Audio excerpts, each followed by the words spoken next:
Good afternoon all. I am Chesha Bhagwani from Diploma Department. In this video, I am going to discuss about design of reinforced cement concrete. Now the first question arises that what is the design of reinforcement cement concrete and how will we design the reinforced structure? So first question is that why we need to design the reinforced cement concrete or why we use reinforced in the concrete with the combination of concrete. So, so the first question, what is the reinforced cement concrete? Reinforced cement concrete is the combination of concrete and the reinforcement.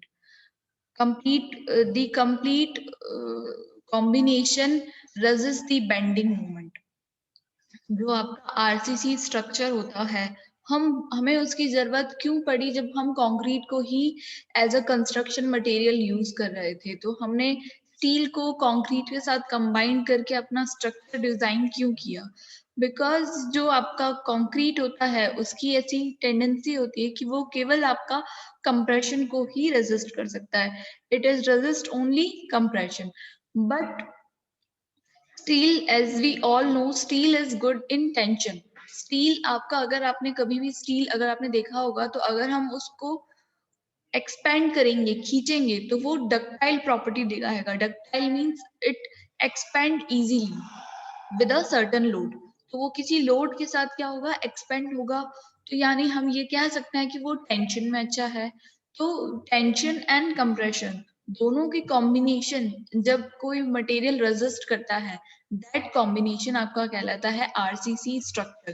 क्योंकि जब भी हमारा structure पर load आता है कोई building पर अगर हमारा लोड रेजिस्ट आता अप्लाई होता है तो उस लोड को रेजिस्ट करने के लिए हमें एक सर्टेन अमाउंट का रेजिस्टेंस चाहिए कंप्रेशन में और टेंशन में सो जो आपका बेंडिंग मोमेंट जनरेट हुआ तो वो बेंडिंग स्ट्रेसेस में जो आपका कंप्रेशन वाला पार्ट है वो कंक्रीट के द्वारा रेजिस्ट होगा और जो टेंशन वाला पार्ट है वो आपका स्टील रेजिस्ट करेगी इसलिए हमने जो कंक्रीट और स्टील का कॉम्बिनेशन बनाकर एक पूरा एक स्ट्रक्चर बनाया that is the reinforced cement concrete अब यहाँ पर अगर हम उसकी डिजाइनिंग की बात करें तो before designing the RCC structure first we have to understand we have to know the properties of that material art steel जो है आपका किस तरह की प्रॉपर्टीज को दिखाता है किस तरह की प्रॉपर्टी को रेजिस्ट कर सकता है एंड कंक्रीट का बिहेवियर किस तरह है विद द टेम्परेचर और with the climate conditions so reinforced cement concrete is the steel is embedded in a such a manner that two material acts together in the resisting force the resisting force steel rod or mesh जब हम अगर कोई slab कोई flat structure बनाएंगे तो वहां पे हमें स्टील का एक मैश बनाना होगा जिसमें हम कंक्रीट को फिल कर देंगे और हम ऐसा भी कह सकते हैं कि जो आपकी स्टील बार्स होती हैं वो कंक्रीट में एम्बेडेड होती हैं उसके साथ अटैच होती हैं और वो एक यूनिट स्ट्रक्चर के साथ आपका लोड को रेजिस्ट करते हैं अगर हम एंशियंट टाइम की बात करें तो एंशियंट टाइम में आरसीसी स्ट्रक्चर्स का हम यूज नहीं करते अगर हम कोई पुराने स्ट्रक्चर्स को देखेंगे तो वहां की जो छत और जो रूफ बनी होती हैं वो आपके स्टोन की बनी होती हैं वहां पर आरसीसी का हम यूज नहीं करते तो आरसीसी जो आपका स्ट्रक्चर का जो इंट्रोडक्शन हुआ वो 19th सेंचुरी से ही स्टार्ट हुआ उसके बाद से ही हम इसको यूज करते हैं और आज ऑलमोस्ट जितनी भी हमारे आसपास की स्ट्रक्चर्स हैं वो सारी रेनफोर्स्ड सीमेंट कंक्रीट से बनी है तो हम आगे बढ़ते हैं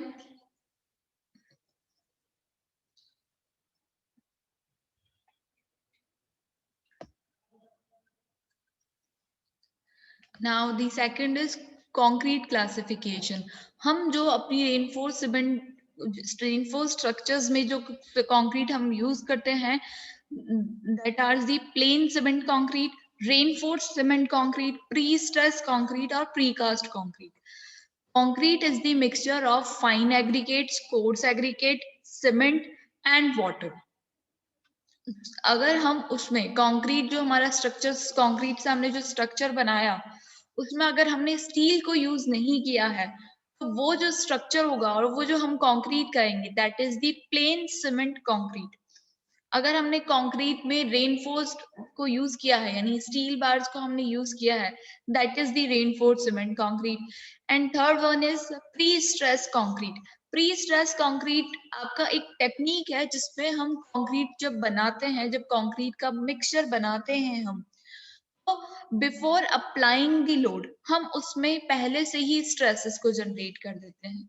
तो जो वो पहले से स्ट्रेसेस को जनरेट करना इज दी प्री स्ट्रेस्ड, हमने बिफोर लोडिंग उसको स्ट्रेस कर दिया। इसका जो मेन एडवांटेज है, इसका मेन एडवांटेज ये है कि जब उस पे लोड आता है, जो आपका प्री स्ट्रेस कंक्रीट से जो हम स्ट्रक्चर्स बनाते हैं और जो उस पे आपका लोड आता है, तो जो लोड कैरिंग कैपेसिटी होती है स्ट्रक्चर्स की वो काफी हद तक बढ़ जाती है कंपैरेटिवली रेनफोर्स्ड सीमेंट कंक्रीट से। Now the fourth one is precast concrete. Precast concrete की हम बात करें that is that concrete which will prepare separately at the site. हम उनको अलग से ही प्रिपेयर कर लेते हैं, वो पहले से ही बने हुए होते हैं, हम उसको स्ट्रक्चर्स के साथ नहीं बनाते। जब हमारा कोई बिल्डिंग बन रही होती है, कोई स्ट्रक्चर हमारा बन रहा होता है, तो हम उसको वहीं कास्ट नहीं करते, वो पहले से ही आपके कुछ सर्टेन कंपनीज में बने हुए स्ट्रक्चर्स होते हैं, यहाँ आप उनको ऑर्डर देकर भी किस साइज का, किस ग्रेड की कंक्रीट का बनवाना चाहते हैं बनवा सकते हैं। That is the precast concrete. अब बात आती है यहाँ पे criteria for the safe design. अगर आप कोई भी स्ट्रक्चर्स बना रहे हैं तो आप उसमें सबसे पहले ये देखेंगे कि दी डिजाइन शुड बी सेफ। आपकी जो डिजाइनिंग है वो सेफ हो, उसमें कोई एक्सेसिव फेलियर ना जनरेट हो। सो कंक्रीट में जब भी हम रेनफोर्स कंक्रीट बनाते हैं तो उसके आगे हम डिस्कस करेंगे कि उसको दो तरीके से उसके मेथड होते हैं डिजाइन करने के। First is working stress method and second is limit state method. इन दोनों में एक डिफरेंस होता है, वो हम आगे अभी डिस्कस करेंगे। बट अगर हम सेफ डिजाइनिंग की बात करें तो कोई भी स्ट्रक्चर्स बनाते हैं तो उसमें अगर हम फेलियर की बात करेंगे तो what is the meaning failure. अगर आपका स्ट्रक्चर फेल हो इट डजंट मीन कि वो बिल्कुल कोलैप्स कर जाएगा, that is the worst condition. Failure का मतलब है कि उसमें क्रैकिंग विजिबल हो, एक्सेसिव वाइब्रेशंस, डिफ्लेक्शंस। क्या आपने कोई स्ट्रक्चर्स बनाई और विद इन 28 डेज उसमें आपके डिफ्लेक्शंस दिखने लग गए, क्रैक्स जनरेट हो गए, या जब बहुत ज्यादा विंड लोड आता है या अर्थक्वेक की थोड़ी बहुत एक्टिविटी होती है तो उसमें एक्सेसिव वाइब्रेशंस आते हैं। तो कोई भी अगर हम डिजाइन कर रहे हैं स्ट्रक्चर तो हमें ये जानना होता है कि उस स्ट्रक्चर पे अल्टीमेट लोड कितना वो ले सकती है, कितना बियर कर सकती है अल्टीमेट लोड, और कितना उसका सर्विस लोड होगा या वर्किंग लोड होगा, कि यानी वो पूरी अपनी लाइफ स्पान तक कितना लोड ले सकती है विदाउट एनी फेलियर। वो हमारा क्राइटेरिया रहता है सेफ डिजाइनिंग का। दूसरा क्राइटेरिया होता है serviceability criteria. First criteria is ultimate limit state, कि आपका स्ट्रक्चर कितना लोड ले सकती है। The second is serviceable limit state, कि भाई उसमें एक्सेसिव डिफ्लेक्शन ना हो, क्रैक्स ना हो, वाइब्रेशंस ना हो। That is the serviceability criteria.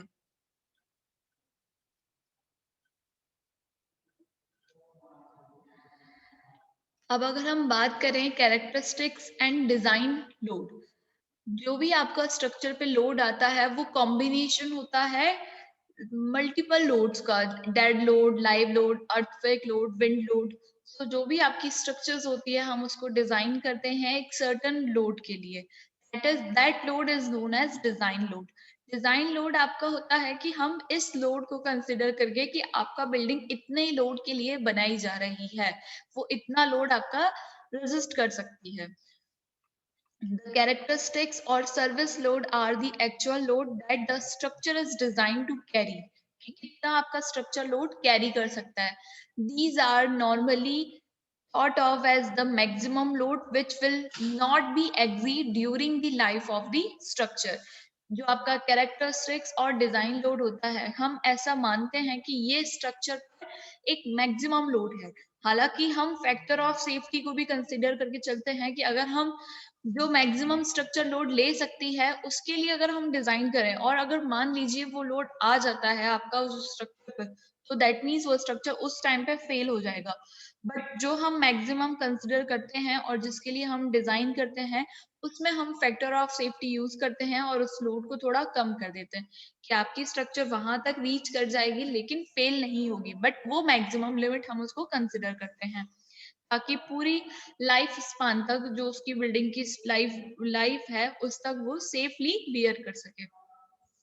In statistical terms, the characteristic load have 95% probability of not falling, not being exceed.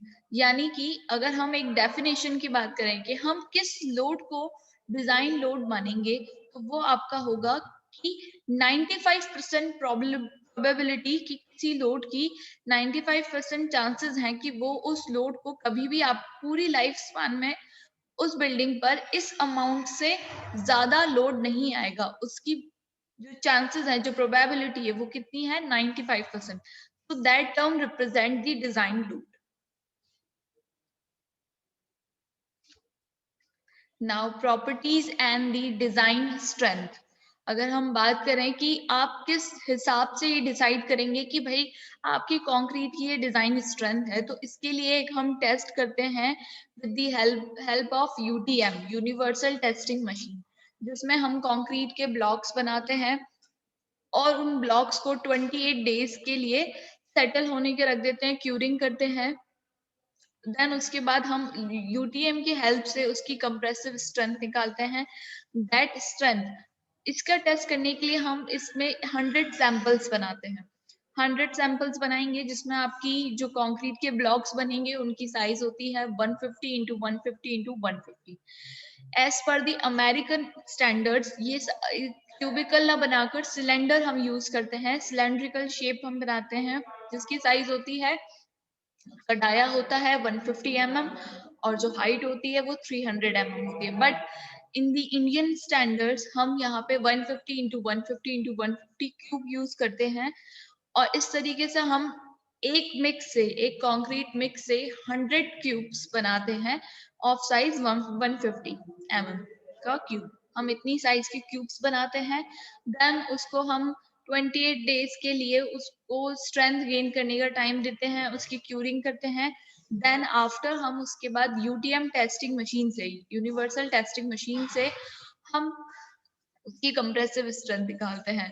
अब जो 100 आपके ब्लॉक्स हैं, हम 100 ब्लॉक्स की कंप्रेसिव स्ट्रेंथ जब निकालेंगे तो उन 100 को हम टेबल पे रिप्रेजेंट करेंगे कि भाई इतने ब्लॉक्स की ये स्ट्रेंथ आई है। हम एक टेबल बनाएंगे, टेबल फॉर्म में 100 ब्लॉक्स, उनकी मार्किंग कर दी जाएगी कि भाई ये फर्स्ट ब्लॉक है, ये सेकंड ब्लॉक है, एंड देन उसके बाद हम उनकी स्ट्रेंथ निकालेंगे। So the characteristic strength or the grade of material are following as concrete. So हम उसको रिप्रेजेंट किससे करते हैं? FU से, और FUCK से भी हम इसको यूज कर सकते हैं। ये स्ट्रेंथ जो होती है वो आपकी 28 डेज की स्ट्रेंथ होती है और इसको रिप्रेजेंट करते हैं न्यूटन पर mm स्क्वायर से। जनरली हम न्यूटन पर mm स्क्वायर से करते हैं, बट कई जगह किलो न्यूटन पर मीटर स्क्वायर से भी हम उसको रिप्रेजेंट कर सकते हैं। और इससे हमारी क्या होती है, कंक्रीट की ग्रेड निकल के आती है कि जो हमने कंक्रीट का मिक्स बनाया है वो आपकी किस ग्रेड का है। अगर मैं बोलूं मेरी कंक्रीट है M20 ग्रेड की, तो M is the mix, M represent mix and 20 represent the compressive strength of that concrete. So these are the grades 30, 35, 40, 50 in the Newton per meter या mm स्क्वायर। जनरली जो minimum grade होती है RCC के लिए, अगर हम RCC का कोई स्ट्रक्चर्स बना रहे हैं यानी स्टील को हम कंक्रीट के साथ इंट्रोड्यूस कर रहे हैं, तो कंक्रीट की आपकी जो मिनिमम ग्रेड होनी चाहिए that is the M20, 20 Newton पर mm स्क्वायर की ग्रेड उसमें होनी चाहिए। और अगर आप पीसीसी में कंक्रीट को यूज कर रहे हैं तो वो आपका 10 न्यूटन पर mm स्क्वायर की ग्रेड का बनेगा। अगर मैं यहाँ बात करूँ स्टील की, अगर हम आरसीसी स्ट्रक्चर्स की बात करेंगे तो हम उसमें स्टील की ग्रेड की भी बात करेंगे। तो आपकी जो स्टील होती है उसकी जो स्ट्रेंथ होती है, उसकी जो यील्ड स्ट्रेंथ होती है, हम उसको रिप्रेजेंट करते हैं Fe250, Fe415, Fe500। So the specified characteristic strength of reinforcement generally जब भी हम आरसीसी स्ट्रक्चर्स को डिजाइन करते हैं तो एज पर दी इंडियन स्टैंडर्ड हम डिजाइन करते हैं। तो इंडियन स्टैंडर्ड्स की जो भी आपकी गाइडलाइन होती है, जो भी आपका डेटा होता है कि इन दी इंडिया आपको किस तरीके से डिजाइन करना है, कितनी थिकनेस रखनी है, कितना डायामीटर किस चीज में रखना है, कितनी डेप्थ होनी चाहिए इस स्ट्रक्चर्स की, ये सारा आपका इंडियन स्टैंडर्ड्स के हिसाब से हम डिजाइन करते हैं। और हर एक डिजाइन के लिए इंडियन स्टैंडर्ड्स ने कोड बनाए गए हैं, उन कोड के रेफरेंस से ही हम अपना डेटा पिक करते हैं और डिजाइन करते हैं। तो अगर मैं बात करूं IS 456-2000 हम ये कोड यूज करते हैं आपका आरसीसी में। उस कोड के अंदर टेबल नंबर 3.5 में आपका minimum grade of concrete, reinforced concrete का पूरा चार्ट बना हुआ होता है कि आपको किस काम के लिए किस ग्रेड की कंक्रीट यूज करनी है। सिमिलरली आपका अगर मैं स्टील की बात करूं तो जनरली जो हम स्टील यूज करते हैं वो माइल्ड स्टील होता है। माइल्ड स्टील FY 250 यानी 250 उसकी यील्ड स्ट्रेंथ होती है इन न्यूटन पर एमएम स्क्वायर। अगर मैं और स्टील की ग्रेड्स की बात करूं तो high yield steel, hot role और कोल्ड वर्क्ड स्टील होती है जो कि Fe460, 500, 415 हम यूज कर सकते हैं। और ये जो सारी डिटेल्स होती है ये आपकी क्लॉज नंबर 3.174 में हम इसको देख सकते हैं।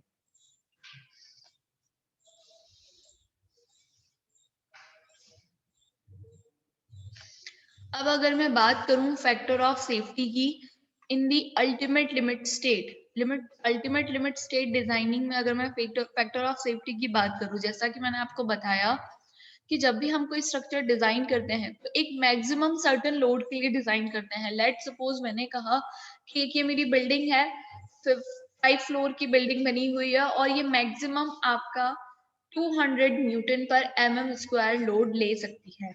ऐसा मैं बोलती हूँ आपको 200 न्यूटन पर एमएम स्क्वायर लोड ले सकती है आपकी ये बिल्डिंग। तो अगर मैं ये अमाउंट बता रही हूँ तो यानी मैं इससे ज्यादा इस स्ट्रक्चर पर लोड नहीं दे सकती, यानी जो उसका अप्लाइड लोड होगा वो 200 न्यूटन पर एमएम स्क्वायर से ज्यादा नहीं होगा, उसके बिलो ही हमें देना होगा। बट अगर मान लीजिए आपका 200 आ गया तो क्या वो स्ट्रक्चर आपका कोलैप्स करेगा? नहीं। हमने एक फैक्टर ऑफ सेफ्टी लेके चले हैं जिसमें वो आपका स्ट्रक्चर 250 लोड ले सकता है, लेकिन हमने क्या फिक्स कर दिया कि वो 200 लोड उसका मैक्सिमम है, इससे ज्यादा आप नहीं दे सकते। तो 250 से 200 तक आना, ये जो हमारा लोड की वैल्यू को कम करना, यही हमारा है फैक्टर ऑफ सेफ्टी, यही हम फैक्टर ऑफ सेफ्टी कंसिडर करके चलते हैं। तो अगर मैं रेनफोर्स्ड की बात करूं तो उसमें हमारा फैक्टर स्टील के लिए हम कितना फैक्टर ऑफ सेफ्टी कंसिडर करते हैं, दैट इज दी 1.15%। और अगर कंक्रीट की बात करें, अगर कंक्रीट आपका फ्लक्सर में यूज हो रहा है और एक्सियल लोड के लिए यूज हो रहा है, डिफरेंट डिफरेंट लोडिंग के हिसाब से हम फैक्टर ऑफ सेफ्टी को कंसिडर करते हैं। तो अगर फ्लक्सर और एक्सियल दोनों में ही आपका कंक्रीट के लिए फैक्टर ऑफ सेफ्टी होता है 1.5। अगर आप यहाँ पे देखें कंक्रीट के लिए हमने फैक्टर ऑफ सेफ्टी ज्यादा लिया है कंपेयर टू रेनफोर्समेंट और स्टील।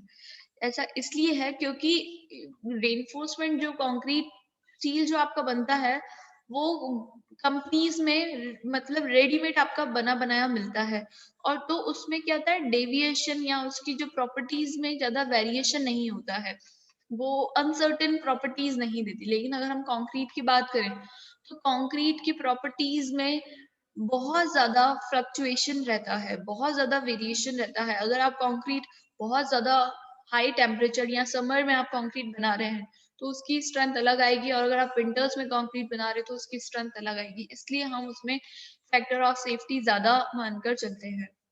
अगर मैं shear strength without share reinforcement में आपकी कंक्रीट को यूज कर रही हूँ तो आपका फैक्टर ऑफ सेफ्टी 1.25 होगा। बॉन्ड स्ट्रेंथ में ये 1.4 हो जाएगा। इसी तरह से ही आपके फैक्टर ऑफ सेफ्टी डिसाइड किए जाते हैं कि आप किस स्ट्रक्चर्स में आपका किस तरीके का लोड आएगा। अगर बॉन्ड में हम बात करें, शेयर में बात करें, तो कंक्रीट के लिए अलग अलग उसके बिहेवियर होते हैं और अमाउंट ऑफ स्ट्रेंथ भी आपका डिफरेंट होता है। जो आपका फैक्टर ऑफ सेफ्टी होता है ये डिपेंड करता है आपकी स्ट्रेंथ ऑफ मटेरियल, और दूसरा आपका कि आपने कितनी एक्यूरेसी से अपना कंस्ट्रक्शन प्रोसेस कंप्लीट किया है। Now the properties of RCC structures. अगर मैं ये बोलूँ कि आरसीसी स्ट्रक्चर्स की क्या क्या प्रॉपर्टी हो सकती है, तो सबसे पहले हमें पता है RCC structure is the combination of concrete and steel. Concrete और स्टील दोनों से मिलके आपका आरसीसी स्ट्रक्चर बनता है। तो यानी मैं कह सकती हूँ कि अगर मुझे अब आरसीसी स्ट्रक्चर्स की प्रॉपर्टीज को पढ़ना है तो मुझे कंक्रीट और स्टील की प्रॉपर्टीज को देखना होगा। तो जैसा मैंने आपको स्टार्टिंग में बताया, कंक्रीट आपका किस में अच्छा होता है, कंप्रेशन में, but worst in tension. Concrete आपका टेंशन नहीं ले सकता, कंक्रीट गुड इन कंप्रेशन। और अगर मैं यही स्टील की बात करूं तो steel is good in tension but worst in compression. Concrete आप स्टील आपका कंप्रेशन नहीं ले सकता। और जब भी आपका स्ट्रक्चर पर लोड आएगा तो वो बेंडिंग या फ्लक्सर की फॉर्म में आएगा। और फ्लक्सर मूवमेंट को रेजिस्ट करने के लिए, फ्लक्सर को रेजिस्ट करने के लिए हमें कंक्रीट और स्टील दोनों का ही एक कॉम्बिनेशन बनाना पड़ेगा। अब अगर मैं बात करूं कि अगर हम कोई स्ट्रक्चर डिजाइन करते हैं तो उन स्ट्रक्चर्स पर लोड किस तरीके से आते हैं, किस किस तरीके से लोड अप्लाई होंगे। हमने क्या किया, अलग अलग कैटेगरीज बना दी गई लोड की। अगर इस तरीके से लोड आएगा तो हम उसको डेड लोड कंसिडर करेंगे, मूविंग लोड होगा तो लाइव लोड की तरह हम उसको कंसिडर करेंगे। तो अगर मैं फर्स्ट बात करूं डेड लोड की, तो इसके नाम से एक्सप्लेन हो रहा है कि डेड लोड, डेड मतलब जो कि स्टेशनरी है, जो कि परमानेंट है स्ट्रक्चर के साथ through out the life span. जैसे कि आपका फ्रेम हो गया, फ्लोरिंग मटेरियल्स हो गया कि जो आपने टाइल्स लगाई, मार्बल्स लगाए, रूफिंग हो गया, रूफिंग में आपने जैसे अगर आरसीसी की स्टोन्स यूज करे तो उनका जो वेट होगा, जो लोड होगा, उनका जो वेट होगा वो हमारा डेड लोड कंसिडर होगा।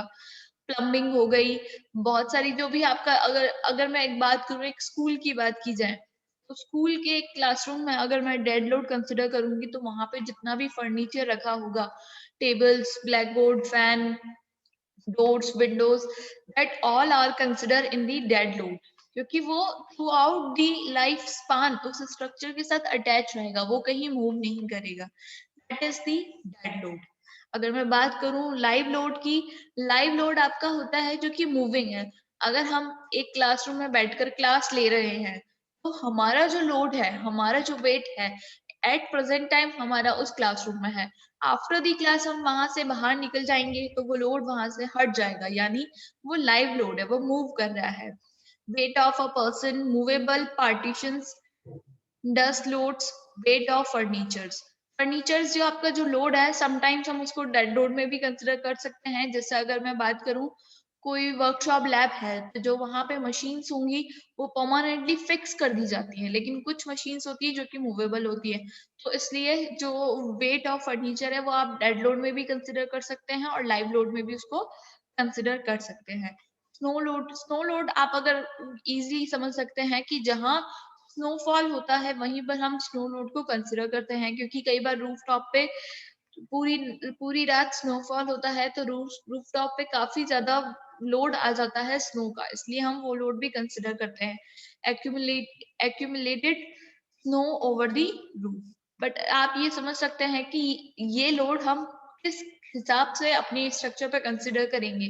अगर मैं बात करूं इंडिया में, अगर मैं आपके वेस्ट साइड की बात करूं तो वहां पे स्नोफॉल के चांसेस होते ही नहीं है, तो वहां पे स्नो लोड कंसिडर नहीं करेंगे। लेकिन अगर मैं यही कश्मीर की बात करूं, उन एरियाज की बात करूं जहां पर स्नोफॉल रेगुलरली वे में होता रहता है, तो वहां पे हम ये लोड कंसिडर करेंगे। Construction load is the during the construction, कोई स्ट्रक्चर बनाने के लिए जब हम सपोर्टर्स यूज करते हैं, स्कैफोल्डिंग्स यूज करते हैं, और बहुत सारे मटेरियल्स, इक्विपमेंट्स जो हम वहां पे रख रख देते हैं, that load consider in the construction load. एक और टर्म यहाँ पे है क्रीप। क्रीप की मैं बात करूं तो क्रीप एक प्रॉपर्टी होती है जो कि डिफॉर्मेशन को बताती है, और जनरली हम इसको यूज करते हैं कंक्रीट में। तो क्रीप इन दी कंक्रीट, अगर आपका क्रीप आपका कंसिडर कर रहे हैं हम कंक्रीट में तो उसका लोड भी हम कंसिडर करते हैं।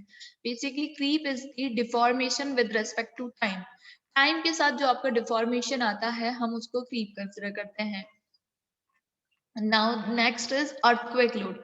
अर्थक्वेक लोड को हमें कंसिडर करना होता है, कुछ फैक्टर्स के साथ हम अर्थक्वेक लोड को कैलकुलेट करते हैं और एक अमाउंट किलो न्यूटन की फॉर्म में हम निकाल कर ले आते हैं और अपना इतना उसमें कंसिडर करते हैं कि भाई इस स्ट्रक्चर में अर्थक्वेक लोड इतना आएगा। अब बात यह आती है कि अर्थक्वेक लोड कंसिडर कैसे किया जाता है।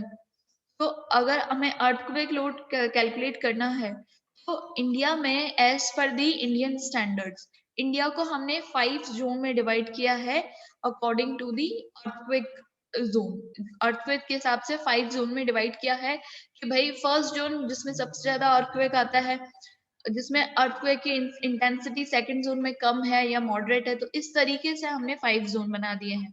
अब हमें ये देखना होता है कि हमारा जो कंस्ट्रक्शन हो रहा है वो किस जोन में हम कर रहे हैं। अगर मान लीजिए हम अपना कंस्ट्रक्शन बिहार वाले रीजन में कर रहे हैं, नेपाल के पास वाले एरिया में कर रहे हैं, तो हम जानते हैं वहां पे अर्थक्वेक एक्टिविटी बहुत ज्यादा होती है, तो वहां वहां जो भी स्ट्रक्चर डिजाइन होंगे तो वहां पे अर्थक्वेक लोड को कंसिडर किया जाएगा। लेकिन अगर हम ऐसे एरिया में बनाते हैं जहां अर्थक्वेक एक्टिविटी बहुत ही कम है, बहुत ही रेयर होती है, बहुत मतलब 50 सालों बाद आती है, मतलब आपकी पूरी लाइफ स्पान में आ ही नहीं सकती, या बहुत ही कम अर्थक्वेक का इफेक्ट होता है, तो वहां पे हम अर्थक्वेक लोड को कंसिडर नहीं करते।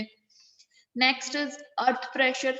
अर्थ प्रेशर की अगर मैं बात करूं तो अर्थ प्रेशर की सॉइल जो होती है, मिट्टी के द्वारा आपके किसी भी स्ट्रक्चर पर कितना लोड लगाया गया। अगर आप देखते होंगे बहुत सारे हिली एरियाज में सॉइल इरोजन होता है, मिट्टी का कटाव होता है, सॉइल इरोजन की वजह से सॉइल भी आपका एक लोड लगाती है।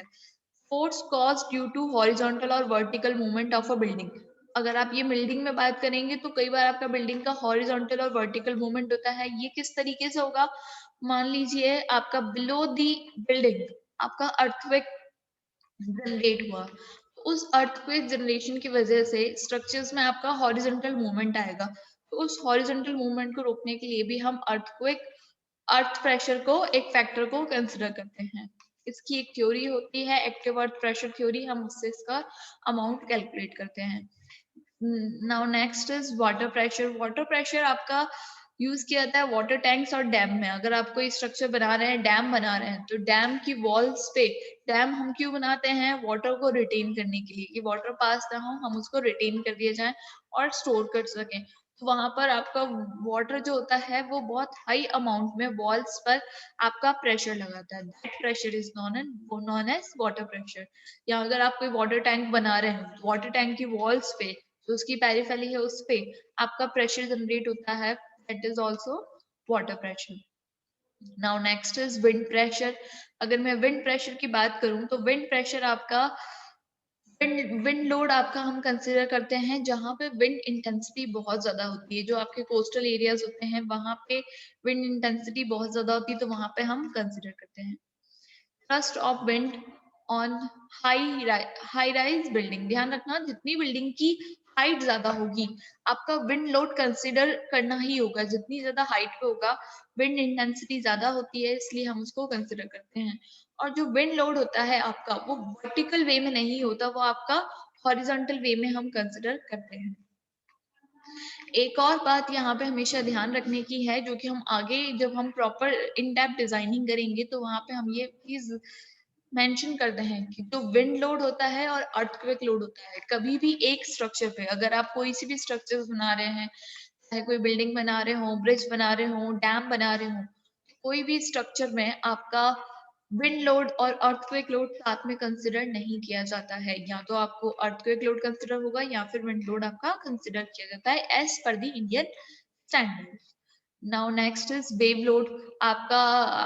आपका लेट सपोज ये जो लोड्स है आपका एरिया वाइज डिसाइड करते हैं। आपका कोई स्ट्रक्चर है वो मिड वाटर के यहाँ पे बन रहा है, तो जो आपकी वेव्स जनरेट होंगी उसका भी हमें फैक्टर कंसिडर करना होता है। Next is thermal load. Thermal load is the, आपने कोई ऐसी स्ट्रक्चर्स बनाया जहां पे टेम्परेचर बहुत ज्यादा होता है, तो वहां पे थर्मल लोड भी हमें कंसिडर करना होता है। Rise in the stress due to increase in indoor temperature. आपका टेम्परेचर बहुत ज्यादा वेरी करता है तो थर्मल लोड भी हमें कंसिडर करना होता है। Next is machine load. Machine load is like आपने कोई स्ट्रक्चर बनाया, वहां पर आपने बहुत हैवी मशीन इंस्टॉल करनी है, कोई फैक्ट्री बनाई वहां पे बहुत ज्यादा हैवी मशीन आपको इंस्टॉल करनी है, आपको वो लोड भी कंसिडर करना पड़ेगा। Now next and last is corrosion. Corrosion का भी हमें फैक्टर लोड में कंसिडर करना होता है। जो फटीग स्ट्रेसेस जनरेट होते हैं स्टील में, आप देखते होंगे जब भी हम स्टील कंक्रीट के साथ यूज करते हैं तो स्टील आपकी कोरोड हो जाती है, उसमें जंग लग जाता है, तो उसमें हम फटीग इजीली हो जाता है। फटीग एक्शन जो होता है आपका मटेरियल प्रॉपर्टी होती है वो बहुत जल्दी उसमें डेवलप हो जाता है, इसलिए हमें उसका फैक्टर भी कंसिडर करना पड़ता है। अब ऐसा नहीं है कि ये सारे लोड एक स्ट्रक्चर में हमें कंसिडर करने होते हैं, ये डिपेंड करता है कि आप कहाँ स्ट्रक्चर्स बना रहे हैं, कौन सी स्ट्रक्चर बना रहे हैं। अगर आप नॉर्मली एक रेजिडेंशियल बिल्डिंग बना रहे हैं तो वहां हमें मशीन लोड कंसिडर करना नहीं पड़ेगा। हाँ, अगर आप वहां पे लिफ्ट को इंस्टॉल कर रहे हैं तो आपको लिफ्ट का वेट कंसिडर करना पड़ेगा। तो इस तरीके से बाकी जो डेड लोड और लाइव लोड है that is the common for all, आपको सब जगह उसको कंसिडर करना पड़ेगा। डेड लोड में आपका कंक्रीट का, ब्रिक्स का और जो भी मटेरियल आप बनाएंगे उनका आपको कंसिडर करना होता है। Next is table of load combination. ये बहुत इंपॉर्टेंट है। यहाँ पे आप देख सकते हैं कि जितनी भी डिजाइनिंग होती है आरसीसी स्ट्रक्चर की वहां पे हम एक ये कोड यूज करते हैं, दैट इज दी कर्सर से मैं आपको बता रही हूँ, आप देखें ये कोड है IS 456-2000। ये आपका रिवाइज्ड है, इससे पहले एक कोड चलता था उसमें जो भी आपका मॉडिफिकेशन होता है, कुछ एरर्स होती है या कुछ चेंजेस होते हैं, डे बाय डे हमारे क्लाइमेट में चेंज आता है तो हम स्ट्रक्चर्स में भी चेंज करते हैं, तो ये रिवाइज्ड आपका कोड है 2000। तो उस कोड से, ये कोड में ही टेबल थी आपकी, टेबल नंबर 18 क्लॉज नंबर 18.2.3.1, उसमें आपका एक कॉम्बिनेशन बनाया हुआ है that is the load combination. इस लोड कॉम्बिनेशन में अगर मैं बात करूं तो इस कॉम्बिनेशन में हमें फैक्टर्स लेने होते हैं कि अगर मान लीजिए आप किसी स्ट्रक्चर में केवल डेड लोड और live load, DL is the stand for dead load and LL is equals to live load। तो अगर आप डेड लोड और लाइव लोड कंसिडर कर रहे हैं तो इन लिमिट स्टेट मेथड आपका लिमिट स्टेट ऑफ कोलैप्स और लिमिट स्टेट ऑफ सर्विसिबिलिटी, यानी जब भी हम डिजाइन करते हैं तो दो कंडीशंस को मानते हैं, कोलैप्स के लिए और सर्विसिबिलिटी के लिए। अगर मैं लिमिट स्टेट ऑफ कोलैप्स की बात करूं तो जो आपका डेड लोड और लाइव लोड का कंसिडरेशन होगा वो आपका होगा 1.5। अगर आप इसके साथ विंड लोड कंसिडर करते हैं दैट इज दी 1 मींस आपने कोई इसके साथ एक्स्ट्रा अमाउंट ऐड नहीं किया। अगर मैं सर्विसिबिलिटी की बात करूं तो डेड लोड लाइव लोड आपका 1 होगा और विंड लोड आपने कंसिडर नहीं करेंगे सर्विसिबिलिटी में। Similar as dead load plus wind load, यानी लाइव लोड को आपने कंसिडर नहीं किया, आपने सिर्फ विंड लोड और डेड लोड को कंसिडर किया, तो यहाँ पे अर्थवेयर लोड की बात नहीं हुई है। तो वो कितना हो जाएगा 1.5 एंड 1.5। यहाँ पे लाइव लोड नहीं था तो यहाँ पे हमने लाइव लोड को यूज नहीं किया है। अगर मैं सर्विसिबिलिटी की बात करूँ तो ये यहाँ पे भी 1 और 1 रहेगा। अगर मैं तीनों एक साथ स्ट्रक्चर में ले आती हूँ, डेड लोड, लाइव लोड और विंड लोड, तो आपका वो हो जाएगा 1.5 तीनों के लिए, 1.2 1.2 1.2 1.2। और अगर मैं सर्विसिबिलिटी की बात करूंगी तो वो 1.8 0.8 हो जाएगा। यहाँ पे देखिए एक नोट लिखा है, while considering earthquake effect substitute EL for WL। यानी अगर आप अर्थक्वेक लोड को कंसिडर कर रहे हैं तो आपको अर्थक्वेक लोड को सब्स्टिट्यूट करना होगा किससे, विंड लोड से।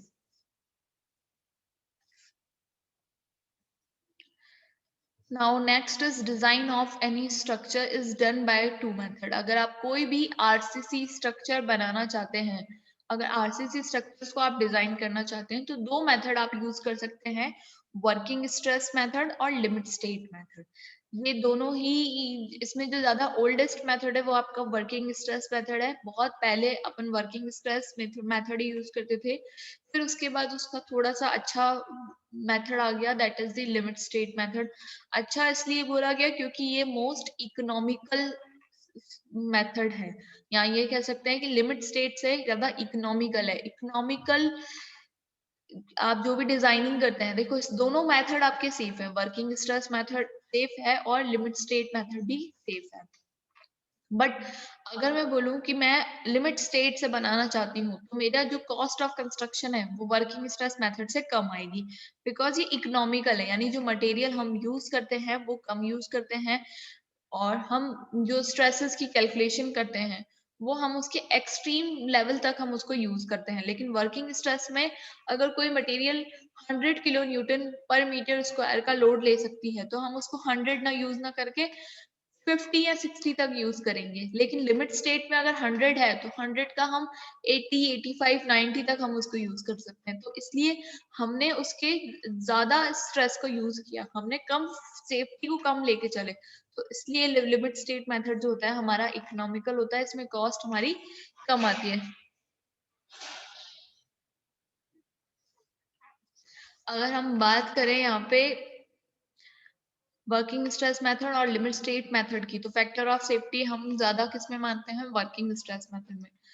अभी जो हमारा कंस्ट्रक्शन इस टाइम में जो हमारा कंस्ट्रक्शन जनरली जो होता है वो लिमिट स्टेट मेथड से होता है। लेकिन जो मास स्ट्रक्चर्स होते हैं, जो बहुत हैवी स्ट्रक्चर्स होते हैं या जिसमें वाटर रिटेनिंग स्ट्रक्चर्स होते हैं लाइक डैम, तो उसमें हम वर्किंग स्ट्रेस मेथड को यूज करते हैं, क्योंकि उसमें फैक्टर ऑफ सेफ्टी हम ज्यादा मान के चलते हैं। वर्किंग स्ट्रेस मेथड, यहाँ पे मैं थोड़ा थोड़ा इंट्रोडक्शन डिस्कस करूंगी कि वर्किंग स्ट्रेस मेथड क्या होता है, लिमिट स्टेट मेथड क्या होता है, किस थ्योरी पे वो काम करते हैं और किस तरह के स्ट्रेसेस हम कैलकुलेट करते हैं। तो वर्किंग स्ट्रेस मेथड हमने जैसे बताया ये सबसे ओल्डेस्ट मेथड है। इलास्टिक थ्योरी पर ये बेस्ड होता है कि जो आपके स्ट्रेसेस होंगे वो up to the elastic limit तक ही हम यूज करेंगे। हम ऐसा अज्यूम करते हैं कि स्टील और जो कंक्रीट है वो इलास्टिक लिमिट तक हम उसको यूज करते हैं और वो एक इलास्टिक मटेरियल है। That means they obey Hooke's law. It means that stress is directly proportional to the strain. Hooke's law आपका होता है stress proportional to the strain. तो इसलिए हमने इसमें यहाँ पे कंसिडर किया, क्योंकि इलास्टिक थ्योरी से डिजाइन किया गया है, तो स्ट्रेस जो होगा वो आपका प्रोपोर्शनल होगा डायरेक्टली किसके? स्ट्रेन के, at up to the point of collapse. Based on elastic theory and the assuming that the bond between the steel and concrete is perfectly permissible stress.